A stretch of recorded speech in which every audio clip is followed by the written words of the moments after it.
Hello everyone, this is Priyanka Das. I'm a child psychologist from Mom's Believe. So today I am here to share a few tips and tricks with you all.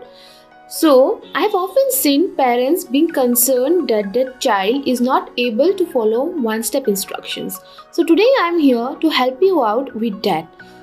I'm going to share a few activities through which you can make your child follow one-step instructions. So let's begin.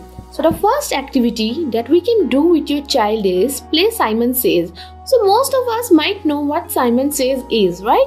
So what happens here is that one person is designated as Simon, and then Simon gives instructions and all the other participants has to follow the instructions given.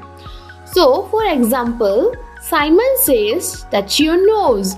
So when Simon says touch your nose, all the participants has to touch their nose.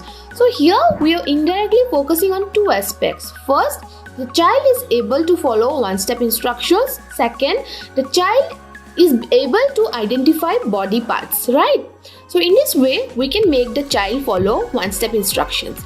Another game which we can play with the child is that green light, red light. So what happens here is there will be a starting line and an finishing line, and one person will be designated as the cop, and the cop says green light and all the participants start to walk from the starting line to the finishing line.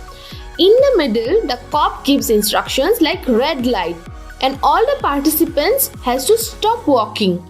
If someone is not able to follow the instructions given by the cop, then the person has to stop there and then go 3 steps backwards. So that is a punishment for the participant to go 3 steps backwards.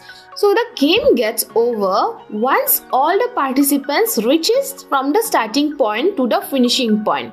So these are a few activities or games through which you can make your child follow instructions.